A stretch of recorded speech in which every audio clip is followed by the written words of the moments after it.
നമസ്കാരം. ഞാൻ ആറ്റൽ മുത്തുകുമാർ. എല്ലാ ജ്യോതിഷ വിശ്വാസികൾക്കും ഗുരു ആസ്ട്രോളജിക്ക് സ്വാഗതം. ഇതാ വീണ്ടും ആഗമനമായി. എല്ലാവർക്കും ക്രിസ്മസ് ന്യൂ ഇയർ ആശംസകൾ നേരുന്നു എല്ലാ പ്രേക്ഷകർക്കും. ഇന്നത്തെ ജ്യോതിഷ ചിന്താവിഷയത്തിൽ നമ്മൾ നോക്കാൻ പോകുന്നത് 2024 വർഷഫലം.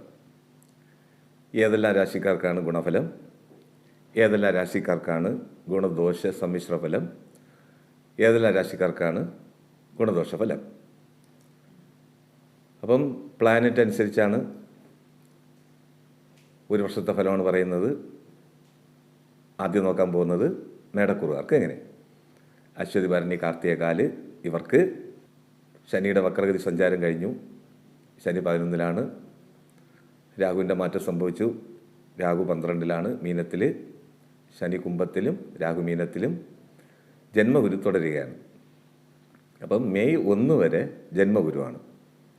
അപ്പം നമുക്ക് എന്ത് തന്നെ സാമ്പത്തികം വന്നാലും ലാഭവിഹിതം കൂടിയാലും ഇനിയുള്ള കാലം, അതായത് ഒരു 5 മാസ കാലയളവ്, അതായത് മെയ് 1 വരെ, ജാനുവരി, ഫെബ്രുവരി, മാർച്ച്, ഏപ്രിൽ, മെയ് 5 മാസ കാലയളവ് നമുക്ക് ധനം വന്നാലും നമുക്ക് ചിലവായി പോകേണ്ട ഒരവസ്ഥയാണ് കാണുന്നത്. മെയ് 1-ന് ശേഷം വ്യാഴൻ്റെ സഞ്ചാരം ഇടവത്തിൽ 2-ലാകയാൽ ആ കാലയളവ് നമുക്ക് 11-ലെ ശനിയുടെ സഞ്ചാരവും 2-ലെ വ്യാഴൻ്റെ സഞ്ചാരമൊക്കെ വളരെ ഗുണഫലം ഏറി നിൽക്കുന്ന സമയമാണ്. അത് ഒരു വർഷ കാലയളവ്, 2025 മെയ് വരെ. അപ്പം മേടക്കൂറുകാർക്ക് ഈ കാലയളവ് വളരെ ഉന്നതിയിലെത്താനുള്ള അവസരം കാണുന്നു. പഠന വിഷയത്തിലൊക്കെ കുട്ടികൾ നീറ്റ് എഴുതാനുള്ള അവസരം കാണുന്നു. അത് മെഡിക്കൽ എൻട്രൻസ് പോലെ എഴുതി പാസ്സാവാനോ, എഞ്ചിനീയറിംഗ് പഠനമാണെങ്കിലും ഈ കാലയളവ് വളരെ നല്ലതാണ് കാണുന്നത്. ബിസിനസ് മേഖലയിലുള്ളവർക്കാണെങ്കിലും 11-ലെ ശനിയുടെ സ്ഥിതി, അതായത് 10-ാം ഭാവാധിപനായ ശനി, കർമാധിപനായ ശനി 11-ൽ സഞ്ചരിക്കാൻ നമുക്ക് എന്തുകൊണ്ടും ലാഭവിഹിതം കൂടാൻ അവസരം കാണുന്നു. അപ്പോൾ ഇതിൽ കൂടുതലും കാണുന്നത് വർക്ക്ഷോപ്പ് മേഖലയോ, റെയിൽവേ ജോലി ചെയ്യുന്നവർ, ഗവൺമെൻറ് തലത്തിലാണെങ്കിൽ റെയിൽവേയിലൊക്കെ ജോലി ചെയ്യുന്നവർക്കൊക്കെ പ്രൊമോഷൻ ഇത്യാദി കിട്ടാനുള്ള അവസരം കാണുന്നു. പൊതുപ്രവർത്തനത്തിൽ നിൽക്കുന്നവരാണെങ്കിലും പദവിയോഗം കാണുന്നു. പഠിക്കുന്ന വിദ്യാർത്ഥികൾക്കാണെങ്കിലും ഈ കാലയളവ് ഉന്നത വിജയം കൈവരിക്കാനുള്ള അവസരം കാണുന്നു. മെയ് 1 വരെ രാശിയിൽ ഗുരുവിൻ്റെ സഞ്ചാരം ചെറിയ ഒരു, അതായത് എങ്ങനെ പറയാം, നമ്മൾ പറയും ജന്മരാമർ വനത്തിലെ, ശ്രീരാമന് ജന്മത്തിൽ ഗുരു വന്നപ്പോഴാണ് വനവാസം പോയെന്നൊക്കെ പറയും. അപ്പോൾ നമ്മൾ വനവാസമല്ല പോകുന്നത്. അതിൻ്റെ ഉദ്ദേശം എന്ന് പറയുന്നത് വീട് വിട്ട് മാറി നിന്ന് പഠിക്കാനോ, ട്രെയിനിങ് പോലെ പോകാനോ, അല്ലെങ്കിൽ ജോലി നിമിത്തം വീട് വിട്ട് മാറി നിൽക്കാനുള്ള അവസരമാണ് കാണുന്നത്. അപ്പോൾ അതിനുള്ള ചെറിയൊരു അരിഷ്ടതൊക്കെ നമുക്ക് മാനസികമായിട്ടൊക്കെ തോന്നും.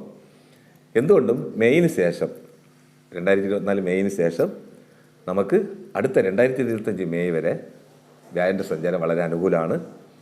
അപ്പോൾ അശ്വതി, ഭരണി, കാർത്തികകാൽ ഇവർക്ക് ഈ കാലയളവ് വിവാഹയോഗം കാണുന്നു. ജോലി സാധ്യത, വിവാഹയോഗം, വീട് വാഹനയോഗം, എന്തുകൊണ്ടും ഈ കാലയളവ് നമുക്ക് വളരെ മെച്ചമാണ് കാണുന്നത്, മോശവശമല്ല. അപ്പം 2024 5 മാസം വരെ ജന്മഗുരു ആകയാൽ പരിഹാരാർത്ഥം ശ്രീദക്ഷിണമൂർത്തിക്ക് കടലമാല സമർപ്പിക്കുന്നതും നെയ്ദീപം കത്തിക്കുന്നതും നമുക്ക് ദോഷകാഠിന്യം കുറയ്ക്കും. ശനിയുടെ 11-ലെ സഞ്ചാരമൊക്കെ നമുക്ക് വളരെ ഗുണമാണ്. പിന്നെ 12-ലെ രാഹുവിൻ്റെ സഞ്ചാരം ജലരാശിയാകയാൽ ഇപ്പോൾ പുറത്തു പോകാനൊക്കെ നിൽക്കുന്നവർക്കൊക്കെ ദൂരയാത്ര, ഇപ്പം ഗൾഫ് കൺട്രീസെല്ലാം ഉദ്ദേശിക്കുന്നത് UK പോലെയൊക്കെ പോയി അവിടുത്തെ ഒരു കമ്പനിയിൽ ജോയിൻ്റ് ആവാനോ, അതിൽ നിന്ന് നമുക്ക് ഉന്നതിയിലെത്താനുള്ള അവസരം കാണുന്നു. അപ്പോൾ ഈ ഒരു ജോയിൻ്റ് ആയാലും, ഇപ്പം UK പോയി ഒരു ജോലിയിൽ നമ്മൾ കയറിക്കഴിഞ്ഞാലും ഒരു 5 മാസ കാലയളവ് നമുക്ക് ചെറിയ ഒരു മനപ്രയാസം പോലെ മാറി നിൽക്കുന്നുണ്ട്. വ്യാഴൻ്റെ മാറ്റം 2-ൽ വരുമ്പോൾ ധനനിമിത്തം നമുക്ക് അതിൻ്റെ ഒരു സന്തോഷകരമായിട്ടുള്ള സംഭവങ്ങൾ നടക്കും. അപ്പോൾ എന്തുകൊണ്ടും മേടക്കൂറുകാർക്ക് 2024 വർഷം വളരെ ഉന്നതിയിലെത്താനുള്ള അവസരം കാണുന്നു, ദോഷവശമില്ല. ഇനി അടുത്ത് നോക്കാൻ പോകുന്നത് ഇടവക്കൂറുകാർക്ക് എങ്ങനെ. കാർത്തിക മുക്കാല്, രോഹിണി, മകേരാര ഇവർക്ക് വക്രഗതി സഞ്ചാരം, ശനിയുടെ വക്രഗതി സഞ്ചാരം കഴിഞ്ഞു. 10-ലാണ് ശനിയുടെ സഞ്ചാരം. ചെയ്യുന്ന തൊഴിൽ തന്നെ വിപുലീകരിക്കുക. മറ്റുള്ള എന്തൊരിതിലും നമ്മൾ പോയി പെടാൻ പാടില്ല. ഇനി 2.5 വർഷക്കാലം, അതിലിപ്പോൾ 1 വർഷം കഴിഞ്ഞു. ഇനി 1.25 വർഷക്കാലം ശനി നമുക്ക് അനുകൂലമാണ്, 10-ലാണ്. പിന്നെ രാഹുവിൻ്റെ സഞ്ചാരം 11-ലാണ്. വ്യാഴൻ്റെ സഞ്ചാരം 12, അതായത് വ്യാഴൻ്റെ സഞ്ചാരം 12 മെയ് 1 വരെ സഞ്ചരിക്കുകയാണ്. അപ്പോൾ നമുക്ക് ശുഭച്ചെലവ് കൂടുന്ന സമയം. എന്തുകൊണ്ട് മെയ് വരെ നമുക്ക് ശനിയുടെ 10ലെ സഞ്ചാരവും നമുക്ക് കർമ്മസ്ഥാനത്ത് നമുക്ക് വളരെ ഉന്നതിയിലെത്താനുള്ള അവസരമുണ്ട്. സാമ്പത്തികമൊക്കെ വളരെ മെച്ചപ്പെടും. ഈ കാലയളവ് ശുഭച്ചെലവ് കൂടും. അതിപ്പോൾ ഇത്യാദി എന്ന് പറയുമ്പോൾ നമുക്കിപ്പം നൂലുകെട്ട്, പാലുകാച്ച്, വിവാഹാദി കാര്യങ്ങൾ, ക്ഷേത്ര കുംഭാഭിഷേകം, അപ്പോൾ എന്തുകൊണ്ട് നമുക്ക് നല്ല ചിലവുകളാണ് വരുന്നത്. കുടുംബത്തിൽ തന്നെ ഒരു വിവാഹാദി കാര്യം, അതിലേക്കുള്ള സ്വർണ്ണാഭരണം എടുക്കൽ, അതിൻ്റെ ചടങ്ങുകൾ നടത്തൽ, അതിലേക്ക് നല്ല ഒരു ശതമാനം കാശ് നമ്മളെ കയ്യിൽ നിന്ന് ചിലവാകും. അതൊക്കെ ശുഭച്ചെലവെന്ന് പറയും. അപ്പോൾ എന്തുകൊണ്ടും ഈ കാലയളവ് നമുക്ക് പിന്നെ പെട്ടെന്നുള്ള ഒരു ധനാഗമം. വ്യാഴൻ്റെ വീട്ടിലാണ് രാഹുവിൻ്റെ സഞ്ചാരം. നമുക്ക് ഏതെങ്കിലും കുടുംബപരമായിട്ടുള്ള സ്വത്തുക്കൾ കിട്ടാനോ അല്ലെങ്കിൽ മെച്യൂരിറ്റി ആയിരിക്കുന്ന കാശ് വരാനുള്ള അവസരം കാണുന്നു. ബിസിനസ് മേഖലയിലുള്ളവരാണെങ്കിലും ചെയ്യുന്ന ബിസിനസ്, അതായത് ഇപ്പോൾ എന്താണ് ചെയ്തുകൊണ്ടിരിക്കുന്നത് അത് വിപുലീകരിക്കുക. മറ്റുള്ളത് അറിയാത്ത ഏതെങ്കിലും ഒരു ബിസിനസ്സിൽ പോയി ഇറങ്ങുകയോ പിന്നെ അതിൻ്റെ ബുദ്ധിമുട്ടുകൾ അനുഭവിക്കേണ്ട ഒരു ഇത് കാണുന്നുണ്ട്. അത് നമുക്ക് വേണ്ട. ഇതിൽ വളരെ ശ്രദ്ധിക്കേണ്ടത്, നമുക്ക് മാർച്ച് 23 മുതൽ ഏപ്രിൽ 15 വരെ കുജൻ്റെ സഞ്ചാരം, അതായത് 2024 മാർച്ച് 23 മുതൽ ഏപ്രിൽ 15 വരെ കുജൻ്റെ സഞ്ചാരം ശനിയുടെ കൂടെയാണ് കുംഭത്തിൽ. അപ്പോൾ 2 ഗ്രഹ സഞ്ചാരം നമുക്കൊരു വീട് വാങ്ങിക്കാനോ അല്ലെങ്കിൽ ഒരു വാഹനം വാങ്ങിക്കാനോ ഉള്ള സമയമല്ല. വളരെ ശ്രദ്ധിക്കുക. കർമ്മസ്ഥാനത്ത് 2 പാവഗ്രഹങ്ങൾ, അപ്പോൾ ഗ്രഹയുദ്ധം എന്ന് പറയും. അത് 39 ദിവസമാണ് സഞ്ചാരം. ആ കാലയളവ് വളരെ ശ്രദ്ധിക്കുക. എന്തിനൊരു സമാധാനം വേണം, ഒരു പുതിയ സംരംഭം തുടങ്ങാനോ ഉള്ളത് കൊണ്ട് തൃപ്തിപ്പെടുക. എന്തുകൊണ്ടും 10ലെ ശനിയുടെ സഞ്ചാരം ഇപ്പം പിതാവിൻ്റെ തൊഴിൽ തന്നെ ചിലവർ സ്വീകരിക്കാൻ നിൽക്കും. ഈ കാലയളവ് വളരെ നന്നാണ്, നമുക്ക് പിതാവിൻ്റെ ജോലി ഏറ്റെടുക്കുകയോ, ഇപ്പോൾ ചിലവർക്ക് ഹോട്ടൽ ബിസിനസ്, അതായത് ഹോട്ടൽ മാനേജ്മെൻറ്റ്, ഹോട്ടൽ ബിസിനസ്സൊക്കെ നടത്തുന്നവർ, കാറ്ററിംഗ് ബിസിനസ് നടത്തുന്നവർക്കൊക്കെ നമുക്ക് ഈ കാലയളവ്, അതായത് ഈ 39 ദിവസം നമുക്ക് വളരെ നല്ലതാണ് കാണുന്നത്, മോശവശമല്ല. അപ്പോൾ എന്തുകൊണ്ടും ഇടവക്കൂറുകാർക്ക് മെയ് 1 വരെ അനുകൂലമാണ്, പ്രതികൂലമല്ല. പിന്നെ മെയ് 1 ശേഷം ജന്മഗുരു വരെയാണ്. അപ്പോൾ തമിഴ് ഗ്രന്ഥങ്ങളൊക്കെ പറയുന്നത് ജന്മരാമർ വനത്തിലെ, അതിൻ്റെ ഉദ്ദേശം എന്ന് പറയുന്നത് ജന്മത്തിൽ ഗുരു വന്നു കഴിഞ്ഞാൽ വനസഞ്ചാരം എന്ന് പറഞ്ഞാൽ വനത്തിൽ പോകുന്നതല്ല പറയുന്നത്. എന്തെങ്കിലും വീട് വിട്ട് മാറി നിൽക്കാനോ, സാമ്പത്തികത്തിന് വേണ്ടി ചിലവരൊക്കെ ഗൾഫ് കൺട്രീസിൽ പോകാനുള്ള അവസരം കാണുന്നു. അതായത് നമുക്ക് ധനാഗമത്തിന് വേണ്ടി എവിടെയെങ്കിലും മാറി നിൽക്കാനോ വീട് വിട്ട് നീങ്ങി നിൽക്കാനോ ഉള്ള അവസരം കാണുന്നു. അത് ദോഷവശമല്ലെങ്കിലും പിന്നെ 8ാം ഭാവാധിപനായ ഗുരു രാശിയിൽ വരുന്നത് നമുക്ക് അതായത് ആരോഗ്യം. മെയ് 1 ശേഷം ജന്മഗുരു തുടങ്ങിയാണ്. അതായത് 2024 മെയ് 1 ശേഷം രാശിയിൽ ഗുരു വരുന്നത് 8ാം ഭാവാധിപനായ ഗുരു രാശിയിൽ വരുന്നതും, അതുപോലെ തന്നെ 8, 11ാം ഭാവാധിപനാണ് ഗുരു. അപ്പോൾ നമുക്ക് ചെവിക്ക് എന്തെങ്കിലും പ്രശ്നം വരാനോ, 8ൽ അഷ്ടമാധിപനായ ഗുരു രാശിയിൽ വരുന്നത് നമുക്ക് യൂറിനറി ഇൻഫെക്ഷൻ വരാനോ, സ്റ്റോൺ പോലെ എന്തെങ്കിലും വരാനോ, അല്ലെങ്കിൽ ജലജന്യ രോഗം, അതായത് മഞ്ഞപ്പിത്തം പോലെ എന്തെങ്കിലും വരാനോ ഉള്ള അവസരം കാണുന്നു. ഈ കാലയളവ് വളരെ ശ്രദ്ധിക്കുക. പരിഹാരം ചെയ്യാം. നമുക്ക് പരിഹാരാർത്ഥം തിരുച്ചെന്തൂർ ക്ഷേത്ര ദർശനം, അതായത് തമിഴ്നാട്ടിൽ നമ്മളെ ട്രിവാൻഡ്രത്ത് നിന്ന്, അപ്പം നമ്മൾ തലസ്ഥാനത്ത് നിന്നാണ് പറയുന്നത്, ട്രിവാൻഡ്രത്ത് നിന്ന് ഒരു 190 കിലോമീറ്റർ അകലെ തമിഴ്നാടാണ് സ്ഥലം. അത് ആറുപട വീടെന്ന് പറയും. തിരുച്ചെന്തൂർ ക്ഷേത്ര ദർശനം, നമുക്കവിടെ പുറത്ത് ദക്ഷിണാമൂർത്തിയുടെ സന്നിധിയുണ്ട്. നെയ്ദീപം കത്തിക്കുക, അവിടെ അർച്ചനയെ കൊടുക്കുക, ക്ഷേത്ര ദർശനം നടത്തി ഭഗവാനെ തൊഴുക. സുബ്രഹ്മണ്യ പ്രീതിയാണ് ഈ കാലയളവ് വേണ്ടത്. അപ്പം ബിസിനസ് മേഖലയിൽ ഞാൻ പറഞ്ഞതുപോലെ ഉള്ളതുകൊണ്ട് തൃപ്തിപ്പെടുക, വേറെ മാറ്റി ചിന്തിക്കരുത്, ചെയ്യുന്ന ബിസിനസ്സിൽ തന്നെ തുടരുക. നമുക്ക് ഉന്നതിയിലെത്താൻ സാധിക്കും. പഠിക്കുന്ന വിദ്യാർത്ഥികളാണെങ്കിലും നമുക്ക് മെയ് വരെ അനുകൂലമാണ്. മെയ്ന് ശേഷം ഇപ്പം എൻട്രൻസ് ഒക്കെ എഴുതി കാത്തു നിൽക്കുന്നവർക്കൊക്കെ മെയ് വരെ അനുകൂലമാണ് കാണുന്നത്. മെയ്ന് ശേഷം ജന്മഗുരു ആകയാൽ പരിഹാരം ചെയ്ത് നമുക്ക് മാറ്റാവുന്നേ ഉള്ളൂ. പരിഹാരം ചെയ്യുക. പിന്നെ പൊതുപ്രവർത്തനത്തിൽ നിൽക്കുന്നവരാണെങ്കിലും 10ലെ ശനി നമുക്ക് വളരെ നല്ലതാണ്. 11ലെ രാഹുവിൻ്റെ സ്ഥിതിയൊക്കെ നമുക്ക് വളരെ അനുകൂലമാണ് കാണുന്നത്. പുറത്തു നിന്നുള്ള എന്തെങ്കിലും സഹായം, അതായത് ഈ രാശിക്കാർക്ക് ഗൾഫ് കൺട്രീസിൽ നിന്നൊക്കെ എന്തെങ്കിലും സഹായം വരാനോ അവിടെ വിസിറ്റിംഗ് ചെയ്യാനുള്ള അവസരം കാണുന്നു. മോശമല്ല. ഇനി അടുത്ത് നോക്കാൻ പോകുന്നത് മിഥുനക്കൂറുകാർക്ക് എങ്ങനെ. മകരാര, തിരുവാതിര, പുണർദം, മുക്കാല്. ഇവർക്ക് ഭാഗ്യസ്ഥാനത്താണ് ശനിയുടെ സ്ഥിതി. വക്രഗതി സഞ്ചാരം കഴിഞ്ഞു. ഇനിയിപ്പം വ്യാഴം മെയ് 1 ശേഷം 12ലാണ് സഞ്ചാരം. അപ്പം അവിടെയും ശുഭച്ചെലവാണ് കാണുന്നത് മിഥുനക്കൂറുകാർക്ക്. അതിങ്ങനെയും പറയാം. കുട്ടികളുടെ വിവാഹാദി കാര്യങ്ങൾ, ഒരു വീട് പാല് കഴിച്ച് അല്ലെങ്കിൽ ഒരു വാഹനം എടുപ്പിക്കൽ, ഇങ്ങനെയുള്ള സംഭവമൊക്കെ നമുക്ക് ജീവിതത്തിൽ നടക്കും. ബിസിനസ് മേഖലയിൽ പ്രവർത്തിക്കുന്നവരാണെങ്കിലും 10ൽ സർപ്പൻ്റെ സ്ഥിതി. നമ്മളിപ്പോൾ ഒരു ബിസിനസ് ചെയ്യുകയാണെങ്കിലും എന്തെങ്കിലും മാറി ചിന്തിക്കാനുള്ള അവസരം തരും. അതായത് ഒരു ബിസിനസ് വേറൊരു ബിസിനസ് തുടങ്ങാനോ കൂട്ടു ബിസിനസ് പോലെ ചെയ്യാനുള്ള അവസരം കാണുന്നു. അപ്പോൾ ഈ കാലയളവ് നമുക്ക് കൂട്ടു ബിസിനസ്സൊക്കെ ചെയ്യാനുള്ള നല്ല സമയമാണ്, മോശവശമല്ല. പഠിക്കുന്ന വിദ്യാർത്ഥിനാണെങ്കിലും ഇവർക്കും പഠന നിമിത്തം ദൂരയാത്ര ചെയ്ത് പഠിക്കാനുള്ള അവസരം കാണുന്നു. അതിൽ നമുക്ക് ഉന്നത വിജയം കൈവരിക്കാനുള്ള സാധ്യതയുണ്ട്.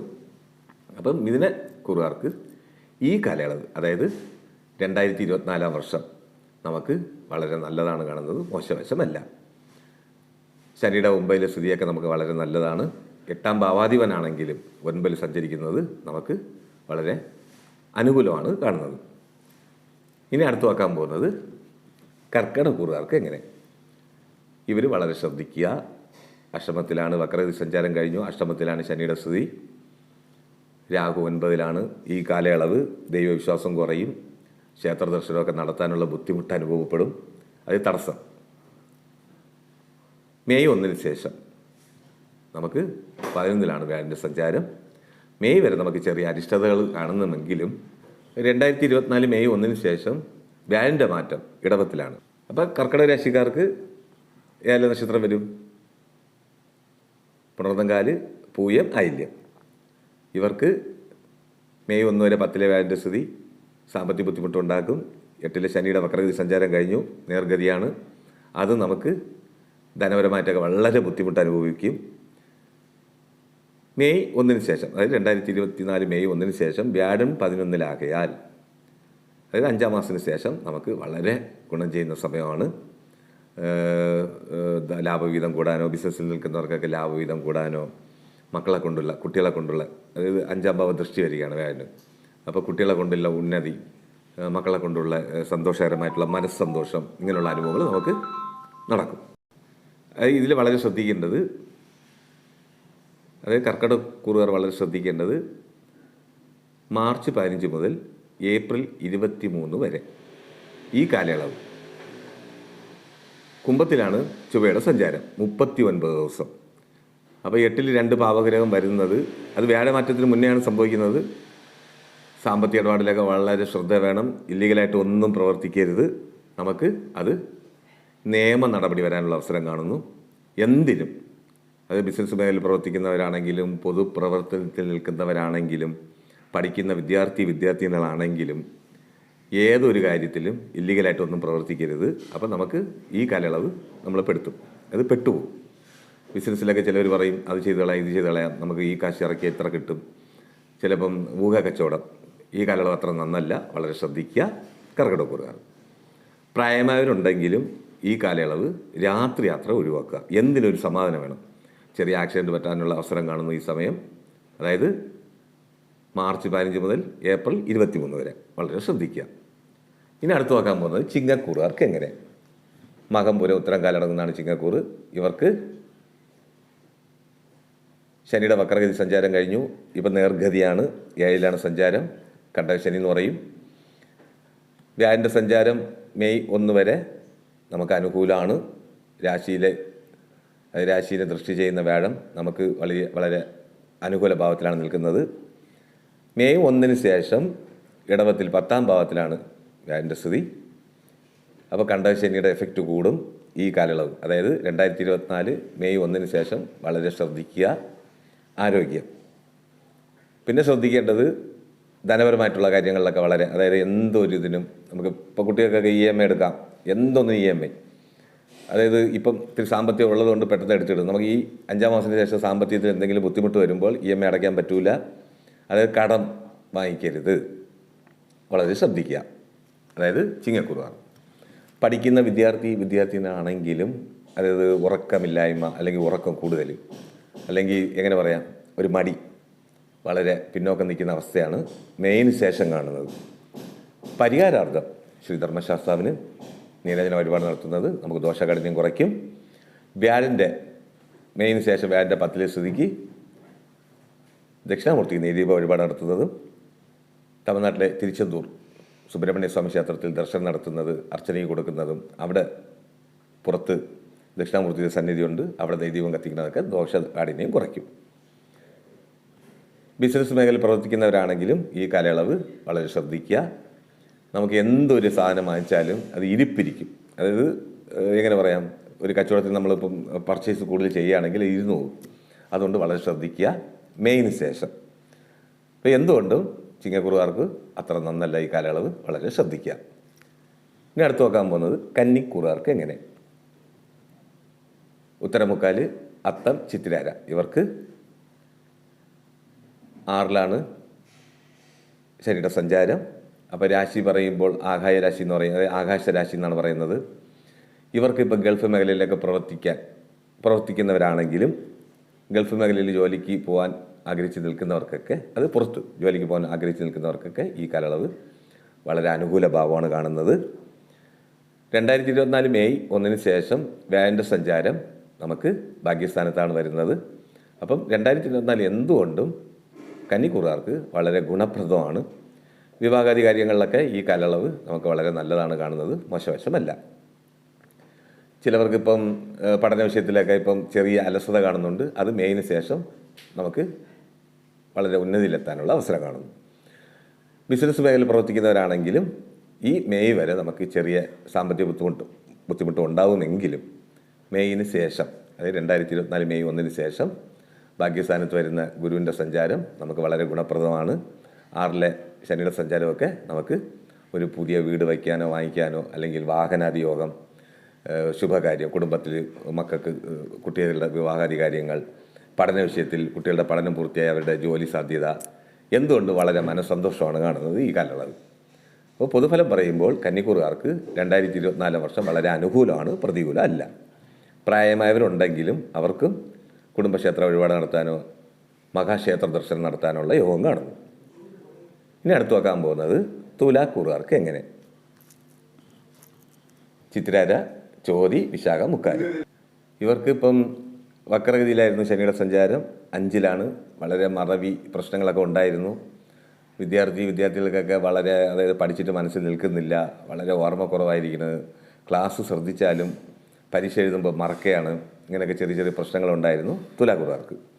ഇയാളുടെ വ്യാഴൻ്റെ സഞ്ചാരം അനുകൂലമാണെങ്കിലും 5ലെ ശനിയുടെ സഞ്ചാരം വക്രഗതിയാകയാൽ അതിന് ചെറിയ പ്രശ്നങ്ങളൊക്കെ ഉണ്ടായിരുന്നു. ഇപ്പം നീറ്റ് പോലെ പരീക്ഷ എഴുതുന്ന കുട്ടികൾ ചിലപ്പം വിജയം കൈവരിച്ച് കാണൂല. അവർക്കൊക്കെ ഇനിയുള്ള കാലം, അതായത് വക്രഗതി സഞ്ചാരം കഴിഞ്ഞപ്പോൾ നേർഗതിയാണ്, ഇനിയുള്ള കാലം, അതായത് 2024 വർഷം നമുക്ക് എന്തുകൊണ്ടും അനുകൂലമാണ് കാണുന്നത്. മെയ് 1 വരെ കൂടുതലും അനുകൂലമാണ് തുലാക്കൂറുകാർക്ക്. ഇതിൽ വളരെ ശ്രദ്ധിക്കേണ്ടത്, മെയ് 1 ശേഷം വ്യാഴൻ്റെ സഞ്ചാരം 8ലാകയാൽ, അത് അഷ്ടമം എന്ന് പറയും. അഷ്ടമത്തിൽ ശുഭഗ്രഹം മറയുന്നത് അത്ര നന്നല്ല. ഈ കാലയളവ് വിവാഹാദി കാര്യങ്ങളൊന്നും വേണ്ട. ഇപ്പോൾ പഠിക്കുന്ന വിദ്യാർത്ഥികളാണെങ്കിലും വിവാഹാദി കാര്യങ്ങളിൽ നിൽക്കുന്ന കുട്ടികളാണെങ്കിലും, അത് വിവാഹം നടത്താനുള്ള പ്രായമായി നിൽക്കുന്ന കുട്ടികളാണെങ്കിലും ഈ കാലയളവ് മെയിന് മുന്നേ വിവാഹാദി നടത്തിക്കൊള്ളണം. മെയിന് ശേഷമുള്ള സമയം അത്ര നന്നല്ല. പിന്നെ 1 വർഷക്കാലത്തിന് ശേഷമേ വിവാഹ കാര്യങ്ങൾ നടത്താവൂ. അപ്പം പഠിക്കുന്ന വിദ്യാർത്ഥികളാണെങ്കിൽ ഇപ്പോൾ എൻട്രൻസ് നമുക്ക് പറയാം, എഞ്ചിനീയറിംഗ് ആണെങ്കിലും നീറ്റ് പോലെ പരീക്ഷ എഴുതുന്നതാണെങ്കിലും നമുക്ക് മെയ് വരെ അനുകൂലമാണ് കാണുന്നത്, പ്രതികൂല അല്ല. മെയിന് ശേഷം നമുക്ക് ചെറിയ അരിഷ്ടത കാണുന്നു. എന്തുകൊണ്ടും ഗുണദോഷ സമ്മിശ്ര ഫലമായിരിക്കും തുലാക്കൂറുകാർക്ക്. പരിഹാരാർത്ഥം നമുക്കിപ്പം ഇയാളിലെ അനുകൂലമാണെങ്കിൽ മെയിന് ശേഷം 8ലാകിയാൽ ശ്രീ ദക്ഷിണാമൂർത്തിക്ക് നെയ്ദീപ വഴിപാട് നടത്തുന്നത്, കടലമാല സമർപ്പിക്കുന്നതൊക്കെ ദോഷകാഠിന്യം കുറയ്ക്കും. അല്ലെങ്കിൽ ശ്രീകൃഷ്ണന് നെയ്ദീപ വഴിപാട് നടത്തുന്നതും നമുക്ക് ദോഷകാഠിന്യം കുറയ്ക്കും. പ്രായമായവരുണ്ടെങ്കിലും ഇപ്പം മറവിയാണ് കാണുന്നത് കൂടുതലും. ഇവർക്ക് നമുക്കിപ്പം എന്താ ചെയ്യുക, 5ലെ ശനിയുടെ സ്ഥിതിക്ക് ശ്രീ ധർമ്മശാസ്താവിന് നീരാഞ്ജന വഴിപാട് നടത്തുന്നത് ദോഷകാഠിന്യം കുറയ്ക്കും. അല്ലെങ്കിൽ ഇപ്പോൾ ആരെങ്കിലും ശബരിമലയ്ക്ക് പോവുകയാണെങ്കിൽ അവരുടെ കയ്യിൽ നെയ്ത്തേങ്ങ നിറച്ച് കൊടുത്ത് അഭിഷേകത്തിന് കൊടുത്തു വിടുന്നതൊക്കെ നമുക്ക് ദോഷകാഠിന്യം കുറയും. ബിസിനസ് മേഖലയിലുള്ളവരാണെങ്കിലും ഈ കാലയളവ് ഊഹക്കച്ചവടം പാടില്ല. ഊഹം നമ്മളെ വഴിതെറ്റിക്കും. ഊഹക്കച്ചവടത്തിൽ നമുക്ക് നഷ്ടം വരാനുള്ള അവസരം കാണുന്നു. മെയ് വരെ അനുകൂലമാണെങ്കിലും മെയിന് ശേഷം, അതായത് 2024 മെയിന് ശേഷം വ്യാഴം 8ലാണ്, ശനി 5ലാണ്.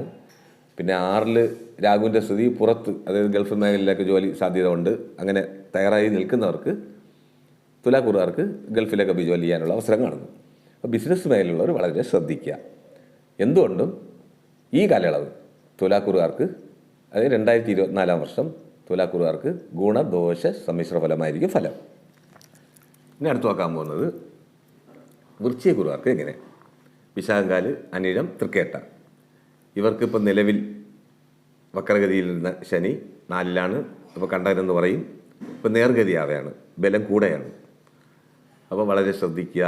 വാഹനാദി കാര്യങ്ങളിലൊക്കെ വളരെ ശ്രദ്ധ വേണം. അതായത് പ്രത്യേകിച്ച് ക്യാബ് വെച്ച് നടത്തുന്നവർ, പിന്നെ 10-ാം ഭാവം ദൃഷ്ടി ശനിയുടെ വരുന്നതുകൊണ്ട് എങ്ങനെ പറയാം, ലേബേഴ്സിനെ വെച്ച് ജോലി എടുപ്പിക്കുന്നവർ, ഇവരൊക്കെ വളരെ ശ്രദ്ധിക്കുക. നമുക്ക് ഈ കാലയളവ് ധനനഷ്ടമാണ് കാണുന്നത്. പിന്നെ മെയ് വരെ 6-ലെ വ്യാഴൻ്റെ സ്ഥിതിയും അത്ര നന്നല്ല. അപ്പോൾ 2024 എന്ന് പറയുന്നത് മെയ് വരെ നമുക്ക് ദോഷവശമാണ് കാണുന്നത്. ആർക്ക്? വിശാഖം കാല്, അനിഴം, തൃക്കേട്ട, അത് വൃശ്ചികക്കുറുകാർക്ക്. പിന്നെ രാഹുവിൻ്റെ സഞ്ചാരം 5-ലാകിയാൽ പുത്രാദികളെ കൊണ്ടുള്ള, അതായത് കുട്ടികളെ കൊണ്ടുള്ള എന്തെങ്കിലും പ്രശ്നങ്ങൾ വരാനോ, അവർക്ക് കുട്ടികൾക്ക് സ്കിൻ ഡിസീസ് പോലെ എന്തെങ്കിലും അസുഖം വരാനോ ഇങ്ങനെയുള്ള അവസരം കാണുന്നു. ഇപ്പോൾ ഈ രാശിക്കാർക്കാണെങ്കിലും 6-ലെ വ്യാഴൻ്റെ സഞ്ചാരം നമുക്ക് എങ്ങനെ പറയാം, അതായത് ദഹനമില്ലായ്മ അത് കുട്ടികളിലും കാണും. സമയത്തിനുള്ള ആഹാരം കഴിക്കാൻ പറ്റാതെ അസിഡിറ്റി പോലെയോ അൾസർ പോലെയോ എന്തെങ്കിലും വരാൻ സാധ്യത ഉണ്ട്. വളരെ ശ്രദ്ധിക്കുക. ഇതിൽ വളരെ ശ്രദ്ധിക്കേണ്ടത് ആരോഗ്യം. പിന്നെ 4-ലെ ശനിയുടെ സ്ഥിതി, രാത്രി യാത്ര ഒഴിവാക്കുക. ഒരു വാഹനാദിയൊക്കെ ഇപ്പം വേണ്ട. നമുക്ക് പുതിയ വാഹനം എടുക്കുകയാണെങ്കിലും അത് മെയ്ന് ശേഷം മതി. വ്യാഴൻ്റെ ദൃഷ്ടി നമുക്ക് വരും. അതായത് രാശിക്ക് വ്യാഴൻ്റെ ദൃഷ്ടി വരുന്ന സമയം എന്ന് പറയുന്നത് 2024 മെയ് 1-ന് ശേഷം. ഈ കാലയളവ് നമുക്ക് വളരെ അനുകൂലമാണ്. വിവാഹാദി കാര്യങ്ങളിലും ഇപ്പോൾ ഈ 3 നക്ഷത്രക്കാർക്ക്, വിശാഖംകാലം, അനിഴം, തൃക്കേട്ട, ഇവർക്ക് നമുക്ക് എന്തെങ്കിലും സംസാരിച്ച് വയ്ക്കാം, അല്ലെങ്കിൽ ഉറപ്പിച്ച് വയ്ക്കാം. വിവാഹം നടത്തേണ്ട സമയം എന്ന് പറയുന്നത് മെയ് 1-ന് ശേഷം 1 വർഷം നമുക്ക് അനുകൂലമാണ്. പഠിക്കുന്ന വിദ്യാർത്ഥിനികളാണെങ്കിലും, അതായത് ഇപ്പം മെഡിക്കൽ എൻട്രൻസ് അല്ലെങ്കിൽ നീറ്റ് പോലെ പരീക്ഷ എഴുതാൻ നിൽക്കുന്ന കുട്ടികളാണെങ്കിലും നമുക്ക് മെയ് 1-ന് ശേഷമാണ് അനുകൂലം കാണുന്നത്. ഇപ്പോൾ പുറത്ത് ദൂരം നിന്നൊക്കെ പഠിക്കുന്ന കുട്ടികൾക്ക് ഈ കാലയളവ് മെയ് 1 വരെ ഫുഡ് സംബന്ധമായിട്ടുള്ള, അതായത് ഫുഡ് ഇൻഫെക്ഷൻ വരാനുള്ള അവസരം കാണുന്നു. വളരെ ശ്രദ്ധിക്കുക. പരിഹാരാർത്ഥം 4-ലെ ശനിയുടെ, അതായത് കണ്ട ശനിയുടെ ഇതിനു വേണ്ടി ചെയ്യേണ്ട പരിഹാരം എന്ന് പറയുന്നത് ശ്രീ ഹനുമാൻ സ്വാമിക്ക് വെറ്റിലമാല സമർപ്പിക്കുന്നത് നമുക്ക് ദോഷകാഠിന്യം കുറയ്ക്കും. പിന്നെ ശ്രീരാമജയം എഴുതുക. ഒരു ദിവസം 21 പ്രാവശ്യം ശ്രീരാമജയം എഴുതുന്നതൊക്കെ നമുക്ക് വിജയം കൈവരിക്കാനുള്ള അവസരമാണ് കാണുന്നത്. അപ്പോൾ 4-ല് ശനി വന്നു കഴിഞ്ഞാൽ എല്ലാം മന്ദത ഭവിക്കും. മാതാവിന് അരിഷ്ടത വരും. സ്വന്തം കാര്യം, അതായത് സ്വന്തം ഒരു യാത്രയ്ക്ക് തടസ്സം ഉണ്ടാവും, അല്ലെങ്കിൽ ലേറ്റാവും. അപ്പോൾ അതിലേക്കുള്ള പരിഹാരമാണ് ശ്രീ ഹനുമാൻ സ്വാമിക്ക് വെറ്റിലമാല സമർപ്പിക്കുമ്പോൾ ദോഷകാഠിന്യം കുറയും. 6-ലെ ഗുരുവിൻ്റെ സഞ്ചാരത്തിന് ശ്രീ സുബ്രഹ്മണ്യ സ്വാമി ക്ഷേത്രത്തിൽ പാലഭിഷേകം കൊടുക്കുന്നതും പിന്നെ ദക്ഷിണാമൂർത്തിക്ക് നെയ്ദീപം കത്തിക്കുന്നതൊക്കെ ദോഷകാഠിന്യം കുറയ്ക്കും. ഇപ്പോൾ നേരത്തെ പറഞ്ഞ ബിസിനസ് മേഖലയിൽ പ്രവർത്തിക്കുന്നവർക്കൊക്കെ ഈ കാലയളവ് വളരെ ശ്രദ്ധിക്കുക. അതായത് കർമ്മസ്ഥാനത്ത് ശനിയുടെ ദൃഷ്ടി പതിക്കിയാൽ ബിസിനസ്സിലൊക്കെ വളരെ, അതായത് എങ്ങനെ പറയാം, ബിസിനസ്സിലൊക്കെ വളരെ പിന്നോക്കമായിരിക്കും. അത് സാമ്പത്തിക ബുദ്ധിമുട്ട് അനുഭവിക്കും. പരിഹാരം ചെയ്ത് മാറ്റിക്കൊള്ളുക. പ്രായമായവരുണ്ടെങ്കിലും രാത്രി യാത്ര ഒഴിവാക്കുക. അകാല ഭോജനം എന്ന് പറയുന്നത് കൃത്യനിഷ്ഠയായിട്ടുള്ള ഭക്ഷണം കഴിക്കുക. അകാല ഭോജനം ചെയ്യുന്നത്, സമയം തെറ്റിയുള്ള ആഹാരം കഴിക്കും. നമുക്ക് വയർ സംബന്ധമായിട്ടുള്ള അസുഖം ഉണ്ടാകാനുള്ള സാധ്യത കാണുന്നു. വളരെ ശ്രദ്ധിക്കുക. ഇനി അടുത്ത് നോക്കാൻ പോകുന്നത് ധനുക്കൂറുകാർക്ക് എങ്ങനെ. മൂലം, പൂരാടം, ഉത്തരാടം കാലടങ്ങുന്നതാണ് ധനുക്കൂറ്. ഇവർക്ക് വക്രഗതി സഞ്ചാരം കഴിഞ്ഞ് ശനി 3-ൽ നേർഗതിയായി. വളരെ നല്ല സമയമാണ് ഈ കാലയളവ്. 4-ലെ സർപ്പൻ്റെ സഞ്ചാരം, 5-ൽ ഗുരുവിൻ്റെ സഞ്ചാരം. എന്തുകൊണ്ടും ഈ കാലയളവ്, അതായത് 2024 വർഷം നമുക്ക് എന്തുകൊണ്ട് അനുകൂലമാണ് കാണുന്നത്, പ്രതികൂലം അല്ല. ഇപ്പോൾ വിവാഹാദി കാര്യങ്ങൾ, ഇപ്പം കുട്ടികൾ ഈ നക്ഷത്രത്തിലുണ്ടെങ്കിൽ, വിവാഹപ്രായത്തിൽ നിൽക്കുന്ന കുട്ടികളാണെങ്കിൽ ഈ സമയം മെയ് 1-ന് മുന്നേ നടത്തിക്കൊള്ളണം. നമുക്കിനി 5 മാസം സമയമുണ്ട്. അപ്പം നിശ്ചയം നടത്തിയിട്ടുണ്ടെങ്കിലും മെയ് 1-ന് മുൻപ് നടത്തുന്നത് നമുക്ക് വ്യാഴമാറ്റത്തിന് മുന്നേ. മെയ് 1-ന് ശേഷം വ്യാഴം 6-ലാണ് സഞ്ചാരം. അപ്പോൾ നമുക്ക് ചെറിയ തടസ്സം ചെയ്യും. അത് എങ്ങനെ തടസ്സം ചെയ്യുന്നത് വെച്ചാൽ നമുക്ക് സാമ്പത്തിക ബുദ്ധിമുട്ടുണ്ടാകും. അപ്പോൾ അതിന് മുന്നേ നടത്തിക്കൊള്ളുക വിവാഹാദി കാര്യങ്ങൾ.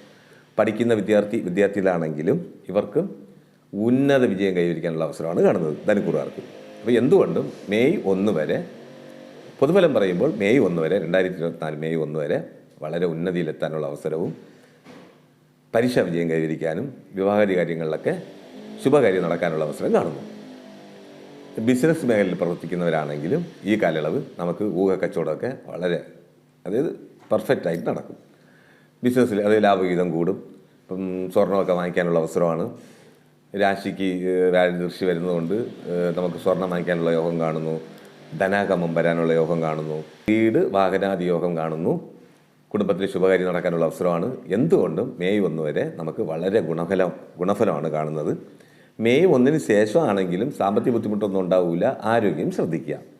അപ്പോൾ കുട്ടികളിൽ യൂറിനറി ഇൻഫെക്ഷൻ വരാനോ അസിഡിറ്റി വരാനോ ഉള്ള സാധ്യത കാണുന്നു, വളരെ ശ്രദ്ധിക്കുക. പ്രായമായവരുണ്ടെങ്കിലും ഷുഗർ സംബന്ധമായിട്ടുള്ള എന്തെങ്കിലും പ്രശ്നങ്ങൾ വരാനോ യൂറിനറി ഇൻഫെക്ഷൻ വരാനുള്ള അവസരം കാണുന്നു. പരിഹാരാർത്ഥം ഞാൻ നേരത്തെ പറഞ്ഞ പോലെ ദക്ഷിണാമൂർത്തിക്ക് നെയ്തി വഴിപാടും നടത്തിക്കൊള്ളുക. ഇനി അടുത്ത് നോക്കാൻ പോകുന്നത് മകരക്കൂറുകാർക്ക് എങ്ങനെ. മകരക്കൂറിലെ ഏല നക്ഷത്രം വരും? ഉത്രാടം, മുക്കാല്, തിരുവോണം, അവിട്ടം, അര. ഇവർക്ക് വക്രഗതി സഞ്ചാരം കഴിഞ്ഞ് ശനി ഇപ്പോൾ 2-ലാണ്, നേർഗതിയായി. 4-ലാണ് വ്യാഴൻ്റെ സഞ്ചാരം. നമുക്ക് 3-ൽ രാഹുവിൻ്റെ സഞ്ചാരം വളരെ അനുകൂലമാണ്. എന്തുകൊണ്ട് ഈ കാലയളവ് നമുക്ക് വളരെ ഗുണകരമാണ് കാണുന്നത്, മോശവശമല്ല. ഇപ്പോൾ നമുക്ക് വിസിറ്റിംഗ് പോലെ ഗൾഫ് കൺട്രീസിൽ പോകാനോ ബിസിനസ് നിമിത്തം, അതായത് എങ്ങനെ പറയാം, വിദേശ രാജ്യങ്ങൾ സന്ദർശിക്കാനോ അതുകൊണ്ടുള്ള എന്തെങ്കിലും ധനാഗമ വരാനുള്ള അവസരം കാണുന്നു. അപ്പോൾ ഈ മകരക്കൂറുകാർക്ക് ശനി 2-ലാണെങ്കിലും ശനി ഇപ്പോൾ രാഹു 3-ൽ നിൽക്കുന്നത് നമുക്ക് ഒരു വാഹനാദി കാര്യങ്ങൾ, ഒരു വാഹനം എടുക്കാനോ വീട് പണിയാനോ കുടുംബത്തിൽ ശുഭകാര്യം നടക്കാനുള്ള അവസരം കാണുന്നു. പഠിക്കുന്ന വിദ്യാർത്ഥികളാണെങ്കിലും അവർക്കും ഇപ്പം ദൂരെ നിന്ന് പഠിക്കാനുള്ള അവസരം കാണുന്നു, മോശവശമല്ല. അപ്പോൾ എന്തുകൊണ്ടും ഈ കാലയളവ് വളരെ നല്ല വശമാണ് കാണുന്നത്. പിന്നെ ഇതിൽ നമ്മൾ ശ്രദ്ധിക്കേണ്ടത് മെയ് 1 വരെ വ്യാഴൻ്റെ സഞ്ചാരം 4-ലാണ്. മെയ് 1 ശേഷം, അതായത് 2024 മെയ് 1 ശേഷം വ്യാഴൻ്റെ സഞ്ചാരം 5-ലാകിയാൽ കുറച്ചുകൂടെ നമുക്ക് മെച്ചപ്പെടാം.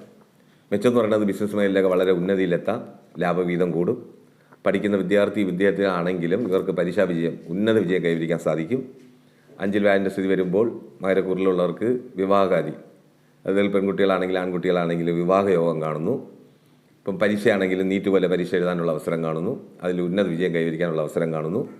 ഇപ്പോൾ ഗൾഫിലൊക്കെ ജോലി അന്വേഷിച്ച് നിൽക്കുന്നവർക്ക് മെയ് 1 ശേഷം ഗൾഫ് കൺട്രീസിൽ പോകാനോ നല്ലൊരു കമ്പനിയിൽ ജോയിൻ ചെയ്ത് നല്ലൊരു ശമ്പളം വാങ്ങിക്കാനുള്ള സാലറി വാങ്ങിക്കാനുള്ള യോഗം കാണുന്നു. എന്തുകൊണ്ടും ഈ 2024 വർഷം മകരക്കൂറുകാർക്ക് വളരെ നല്ലതാണ്, മോശവശമല്ല. അപ്പം ബിസിനസ് മേഖലയിലാണെങ്കിലും ഇവർക്ക് ഈ കാലയളവ് ലാഭവിഹിതം കൂടും. ഇപ്പോൾ ഷെയർ മാർക്കറ്റിലൊക്കെ നിൽക്കുന്നവർക്കൊക്കെ ഈ കാലയളവ് വളരെ നല്ലതാണ് കാണുന്നത്, മോശവശമല്ല. പൊതുപ്രവർത്തനത്തിൽ നിൽക്കുന്നവരാണെങ്കിലും ഒരു പദവി യോഗം കാണുന്നു മകരക്കൂറുകാർക്ക്. ഇനി അടുത്ത് നോക്കാൻ പോകുന്നത് കുംഭക്കൂറുകാർക്ക് എങ്ങനെ. അവിട്ടാര, ചതയം, പുരുട്ടാതി, മുക്കാല് ഇവർക്ക് ഈ കാലയളവ്, അതായത് 2024 വർഷഫലമാണ് പറയുന്നത്. ഈ കാലയളവ് നമുക്ക് ശനി ജന്മശനിയാണ്, വക്രഗതി കഴിഞ്ഞു, ഇനിയിപ്പോൾ നേർഗതിയാണ്. വ്യാഴം 3-ലാണ് മെയ് വരെ, 2-ലാണ് രാഹുവിൻ്റെ സ്ഥിതി. അലസതയാണ് കാണുന്നത്. അപ്പോൾ പൊതുഫലം പറയുമ്പോൾ അവിട്ടാര, ചതയം, പുരുട്ടാതി, മുക്കാല് ഇവർക്ക്, അത് കുംഭക്കൂറുകാർക്ക് ഈ കാലയളവ് പഠന വിഷയത്തിലൊക്കെ വളരെ പിന്നോക്കം പോകാനുള്ള അവസരം കാണുന്നു, വളരെ ശ്രദ്ധിക്കുക. പിന്നെ ബിസിനസ് മേഖലയിൽ പ്രവർത്തിക്കുന്നവരാണെങ്കിലും ഊഹക്കച്ചവടം പാടില്ല. നീക്കിയിരിപ്പ്, അതായത് ഇപ്പോൾ നീക്കിയിരിപ്പ് എന്ന് പറയുമ്പോൾ നമുക്ക് ലാഭവീതം കുറയും, നീക്കിയിരിപ്പ് വരില്ല, അതായത് ലാഭം വരില്ല, സമമായിട്ട് പോവും, വളരെ ശ്രദ്ധിക്കുക. പഠിക്കുന്ന വിദ്യാർത്ഥികളാണെങ്കിലും അലസതയാണ് ഈ സമയം കാണുന്നത്. ഇതിൽ വളരെ ശ്രദ്ധിക്കേണ്ടത് മാർച്ച് 15 മുതൽ ഏപ്രിൽ 23 വരെ ശനിയുടെ കൂടെ ചൊവ്വയുടെ സഞ്ചാരം വരെയാണ് കുംഭത്തിൽ. അപ്പോൾ അതിനെ ഗ്രഹയുദ്ധം എന്ന് പറയും. ഈ കാലയളവ് വളരെ ശ്രദ്ധിക്കുക. 39 ദിവസമാണ് സഞ്ചാരം. അപ്പോൾ ഈ ഗ്രഹയുദ്ധം സംഭവിക്കുമ്പോൾ എന്ത് സംഭവിക്കും? രാശിയിലാണ്. രാശിയിൽ വരുമ്പോൾ ആരോഗ്യം വളരെ ശ്രദ്ധിക്കുക. രാത്രി യാത്ര ഒഴിവാക്കുക. ചെറിയ ആക്സിഡൻറ്റ് എന്തെങ്കിലും നടക്കാനുള്ള അവസരം കാണുന്നു. പഠനത്തിൽ വളരെ പിന്നോക്കം പോകാനുള്ള അവസരമാണ് കാണുന്നത്. പരിഹാരം ചെയ്ത് മാറ്റിക്കൊള്ളുക. പരിഹാരാർത്ഥം ശ്രീ പഴനിമല ദർശനം, സുബ്രഹ്മണ്യസ്വാമി ക്ഷേത്ര ദർശനം നടത്തുന്നത് നമുക്ക് ദോഷകാഠിന്യം കുറയ്ക്കും. ശ്രീ സുബ്രഹ്മണ്യസ്വാമിക്ക് നെയ്ദീപ വഴിപാട് നടത്തുന്നത് നമുക്ക് വളരെ നല്ലതാണ്. 2-ലെ സർപ്പൻ്റെ സ്ഥിതിക്ക് എല്ലാ മാസവും ആയില്യത്തിന് കൊടുക്കുക, പുള്ളുവമ്പാട്ട് പാടുക. അപ്പോൾ ഇതിൽ വളരെ ശ്രദ്ധിക്കേണ്ടത് ബിസിനസ് മേഖലയിലുള്ളവർ വളരെ ശ്രദ്ധ വേണം. അതും റിയൽ എസ്റ്റേറ്റ് ബിസിനസ് ചെയ്യുന്നവർക്കൊക്കെ കബളിപ്പിക്കപ്പെടാനുള്ള അവസരം കാണുന്നു. എന്തെങ്കിലും വാഗ്ദാനങ്ങളിൽ പെട്ട് ചതിവിൽപ്പെടരുത്. അതായത് മാർച്ച് 15 മുതൽ ഏപ്രിൽ 23 വരെ വളരെ ശ്രദ്ധിക്കുക. 39 ദിവസമാണ് ഈ സമയം. കുംഭക്കൂറുകാർ വളരെ ശ്രദ്ധിക്കേണ്ടത് ഈ 39 ദിവസമാണ്, വളരെ ശ്രദ്ധ വേണം. പിന്നെ മെയ് 1 ശേഷം വ്യാഴൻ്റെ സ്ഥിതി 4-ലാകിയാൽ നമുക്ക് ദോഷകാഠിന്യം കുറയും. പറഞ്ഞ പോലെ പരിഹാരാർത്ഥം ശ്രീ ധർമ്മശാസ്താവിൻ്റെ നീരാഞ്ജന വഴിപാട് നടത്തുന്നതും ഈ ചൊവ്വയുടെയും ശനിയുടെയും കോമ്പിനേഷന് പഴനിമല ദർശനം നടത്തുന്നതൊക്കെ ദോഷഘടനയും കുറയ്ക്കും. ഇപ്പോൾ പഴനിമല പോകാനുള്ള ഇതില്ലെങ്കിൽ അടുത്തുള്ള സുബ്രഹ്മണ്യ സ്വാമി ക്ഷേത്രം, അത് കുന്നിൻ്റെ മുകളിലോ മലയുടെ മുകളിലോ ഇരിക്കുന്ന ക്ഷേത്ര ദർശനം നടത്തുന്നത് നമുക്ക് വളരെ നല്ലതാണ് കാണുന്നത്, മോശവശമല്ല. അപ്പോൾ എന്തുകൊണ്ടും പൊതുഫലം പറയുമ്പോൾ കുംഭക്കൂറുകാർ ജന്മശനിയാകാൻ മാതാവിനെ വളരെ ശ്രദ്ധിക്കുക. ആരോഗ്യ പ്രശ്നങ്ങൾ ഉണ്ടാകാനുള്ള അവസരം കാണുന്നു. പ്രായമായവരുണ്ടെങ്കിലും രാത്രി യാത്ര ഒഴിവാക്കുക, വളരെ ശ്രദ്ധ കാണും. ഇനി അടുത്ത് നോക്കാൻ പോകുന്നത് മീനക്കൂറുകാർക്ക് എങ്ങനെ. മീനക്കൂറിൽ ഏതെല്ലാം നക്ഷത്രം വരും? പൂട്ടാതി, കാല്, ഉത്രട്ടാതി, രേവതി. ഇവർക്ക് 12ലാണ് ശനിയുടെ സ്ഥിതി. അത് ഇപ്പം വക്രഗതി കഴിഞ്ഞ് നേർഗതിയായി.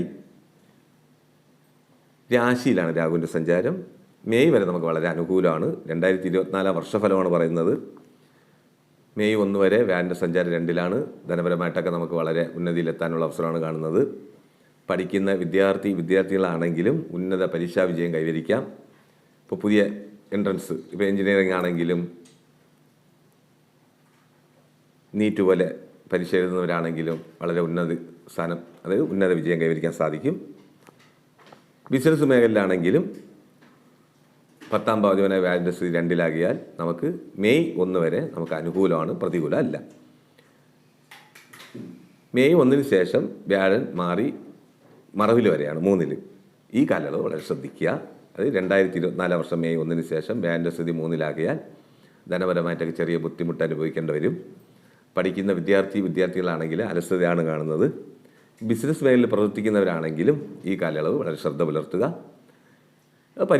പരിഹാരാർത്ഥം ശ്രീ ദക്ഷിണാമൂർത്തിക്ക് നെയ്തി വഴിപാട് നടത്തുന്ന ദോഷകാഠിന്യം കുറയ്ക്കും. സുബ്രഹ്മണ്യ സ്വാമിക്ക് പാലഭിഷേകം നടത്തുന്നതും നമുക്ക് ദോഷകാഠിന്യം കുറയ്ക്കും. പിന്നെ ശനിയുടെ 12ലെ സ്ഥിതിക്ക് ശ്രീ ധർമ്മശാസ്താവിന് നീരാഞ്ജന വഴിപാട് നടത്തുക, നമുക്ക് ദോഷകാഠിന്യം കുറയ്ക്കും. ശനിയുടെ 12ലെ സ്ഥിതി 2ാം ഭാവം ദൃഷ്ടി വരികയാൽ ഈ മീനക്കുറുകാർ വളരെ ശ്രദ്ധിക്കേണ്ടത്, പൂരുട്ടാതി, കാല്, ഉത്രട്ടാതി, രേവതി ഇവർക്ക് 12ലെ ശനിയുടെ സ്ഥിതി 2ാം ഭാവം ദൃഷ്ടി വരികയാൽ കുടുംബത്തിനകത്ത് എന്തെങ്കിലും പഴയ കാര്യങ്ങൾ പറഞ്ഞ് പ്രശ്നങ്ങൾ ഉണ്ടാക്കിയോ, അതിപ്പോൾ ആൺപെൺ ഭേദമന്യേ, സ്ത്രീ പുരുഷ ഭേദമന്യേ പഴയ കാര്യങ്ങൾ പറഞ്ഞ് വീട്ടിൽ കലഹം ഉണ്ടാക്കരുത്. വ്യാഴം അവിടെ നിന്ന് മാറുകയാണ് മെയിന് ശേഷം. അപ്പം വ്യാഴ ദൃഷ്ടി, അത് വ്യാഴൻ്റെ ഇതിൽപ്പ് മാറുമ്പോൾ നമുക്ക് ഈ ശനിയുടെ ദൃഷ്ടി അവിടെ 2ൽ പതിക്കുകയാണ്. അപ്പോൾ എന്തെങ്കിലും പഴയ കാര്യങ്ങൾ പറഞ്ഞ് പ്രശ്നം ഉണ്ടാക്കിയോ, അത് നടന്ന കാര്യങ്ങൾ അതൊന്നും ഓർത്ത് ഒന്നും ദുഃഖിക്കേണ്ട. നമുക്ക് എന്തായാലും പരിഹാരം ചെയ്ത് മാറ്റാവുന്നതേ ഉള്ളൂ. ഇപ്പം വീട് പാലുകാച്ചൊക്കെ നമുക്ക് മെയിനും മുന്നേ തന്നെ നടക്കും. ഒരു കുടുംബത്തിലെ ശുഭകാര്യം, ഒരു വിവാഹതയാണെങ്കിലും, ഒരു വീട് പാലുകാച്ചാണെങ്കിലും, അല്ലെങ്കിൽ കുടുംബക്ഷേത്ര കുംഭാഭിഷേകം, കുടുംബക്ഷേത്ര വഴിപാടാണെങ്കിലും ഈ മെയിന് മുന്നേ നടത്തുന്നത് നമുക്ക് വളരെ നല്ലതാണ്. മെയിന് ശേഷം ഈ പറഞ്ഞ പരിഹാരം ചെയ്തുകൊള്ളുക. ശുഭമസ്തു.